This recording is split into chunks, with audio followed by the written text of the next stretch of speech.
నమస్కారం, hi, hello, welcome to news 9 TV Telugu. అన్నదాత సుఖీభవ అన్న మాట అటకెక్కింది. రైతు రాజ్యం అని చెప్పుకునే పాలకుల పాలనలో రైతు ఇప్పుడు మోకాళ్ళ మీద నిలబడి ప్రాధేయపడే పరిస్థితి వచ్చింది.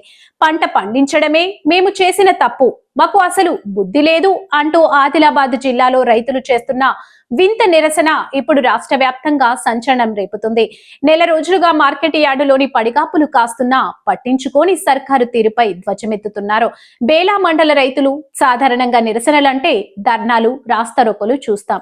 కానీ ఆదిలాబాద్ జిల్లా బేలా మండలంలో సీన్ రివర్స్ అయింది. అక్కడ రైతులు ఎవరినో తిట్టడం లేదు, తమను తామే తిట్టుకుంటున్నారు. మేం చేసిన పాపం ఈ సోయా పంట పండించడం అంటూ మోకాలపై కూర్చొని వారు చేస్తున్న నిరసన పాలకుల చేతగానితనానికి అద్దం పడుతుంది.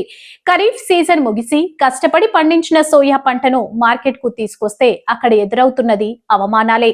నెల రోజులుగా మార్కెట్ యార్డ్ లో ధాన్యం కుప్పల పక్కనే రైతులు నిద్రిస్తున్నారు. ప్రభుత్వం ప్రకటించిన కొనుగోలు కేంద్రాలు పేరుకే ఉన్నాయి తప్ప వాస్తవానికి అడుగు ముందుకు పడడం లేదు. తూకాలు లేవు, కొనుగోళ్లు లేవు. ఈ జాప్యం వల్ల అకాల వర్షాలకు పంట తడిసి ముద్దవుతుంటే అటు అధికారులు ఇటు పాలకులు ఏసీ గదుల్లో నిమ్మకు నీరెత్తినట్లు వ్యవహరిస్తున్నారు. ఈ వింత నిరసన వెనుక ఉన్న బాధ వర్ణనాతీతం. ప్రభుత్వానికి పంట అమ్మడానికి తీసుకురావడం మేము చేసిన అతిపెద్ద తప్పు అని రైతులు బహిరంగంగా ప్రకటిస్తున్నారు. చేతిలో చిల్లి గవ్వలేక, అప్పులు తీర్చలేక, తదుపరి పంటకు పెట్టుబడి లేక దిక్కు తోచని స్థితిలో ఉన్నారు. మాకు బుద్ధి లేదు, అందుకే కష్టపడి పంట పండించాం, ఇప్పుడు రోడ్డు మీద పడ్డామని వారు ఆవేదన చెందుతున్నారు. ఇది కేవలం ఒక మండలం నిరసన కాదు, మొత్తం రాష్ట్ర వ్యాప్తంగా ఉన్న రైతాంగ ఆవేదనకు ప్రతీక. ఒకవైపు వ్యవసాయాన్ని పండగ చేస్తామంటున్న ప్రభుత్వం సోయా రైతుల విషయంలో ఎందుకు మౌనంగా ఉంది? గడిచిన నెల రోజులుగా కొనుగోళ్లు జరగకపోవడానికి బాధ్యులెవరు?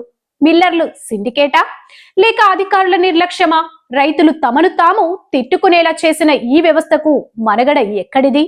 తక్షణమే ప్రభుత్వం స్పందించి బేలా మండలంలో సోయా కొనుగోలును వేగవంతం చేయాలని, రైతులకు నష్టపరిహారం చెల్లించాలని డిమాండ్ చేస్తున్నాం. మేము ఇక్కడ పంట వేసి తప్పు చేసినాం కాబట్టి మేము రైతులు క్షమించి మార్కెట్ వాళ్లకు మా పంటను మేము తీసుకెళ్తున్నాం. గవర్నమెంట్ కు మేము గవర్నమెంట్ ఇప్పుడు మేము నెలన్నర రోజుల నుంచి సోయాబీన్ మార్కెట్ లో ఉన్నాం. కాకపోతే మా పంట మేము తీసుకెళ్లడానికి సిద్ధమైనాం.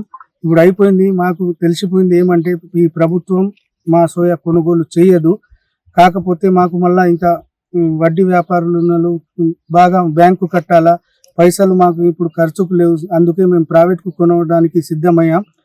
కాకపోతే మాకు తెలిసిపోయింది ప్రభుత్వం నమ్మకం, ఎందుకంటే ఎట్టి పరిస్థితుల్లో ప్రభుత్వం తీసుకోదని మాకు గుర్తయిపోయింది. కాబట్టి మేము కూడా మా పద్ధతితోటి మళ్ళా వచ్చే రోజుల్లో ప్రభుత్వానికి బుద్ధి చెప్తాం. మేము కూడా రైతులు మేము ఊరూరుకు వెళ్ళి రైతులకు మేము బరాబర్ మోటివేషన్ చేసి మా సోయాబీన్ కొనలే కాబట్టి మీరు చూడండి మన రైతుల గోస. ప్రభుత్వం ఎట్టి పరిస్థితుల్లో సోయాబీనే కొనుగోలు చేయలే, మన శనగలు ఉన్నాయి, ఇంకా ఇది కందులు ఉన్నాయి, జవారి ఉన్నది, ఏది తీసుకోదు. రైతును ఈ ప్రభుత్వం ఎట్టి పరిస్థితుల్లో పట్టించుకోకలేదు.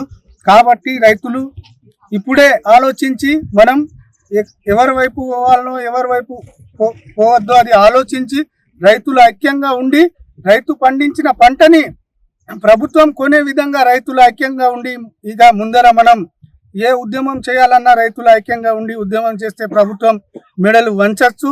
ఇది కూడా ఆలోచించి మా పంట మేము కొనవే పరిస్థితికి వచ్చినాం. మేము కొనువైతున్నాం. ప్రైవేట్లో మాకు 4,000 రాని, 3,000 రాని, 2,000 రాని, అది మా బాధ. మేము తీసుకెళ్ళి అమ్మి మాదేమో ఖర్చులు మేము నింపుకొని ఇప్పుడు ఎంత లేదన్నా మేము క్వింటాల్కు 2,000 లాస్ వచ్చినాం. ఇంకా అమాలి ఇవి అవి మాకు భరించి దాంట్లో మాది చాలా లాస్ అవుతున్నాయి. కానీ ప్రభుత్వం మీద నమ్మకం అయిపోయింది మాకు. ఇక నుంచి మేము ప్రభుత్వాన్ని నమ్మమన్నట్టు. ఇది లేని పక్షంలో ఈ నిరసన సెగలు రాజధాని వరకు పాకడం ఖాయం. పాలకులారా, రైతు కన్నీరు పెట్టే రాజ్యం ఎంతో కాలం నిలబడదు. ఇప్పటికైనా నిద్ర మేల్కోండి. ఇలాంటి మరిన్ని ఆసక్తికరమైన వార్తల కోసం చూస్తూనే ఉండండి మన ఛానల్ని. ఇప్పుడే సబ్స్క్రైబ్ చేసుకోండి. జై హింద్.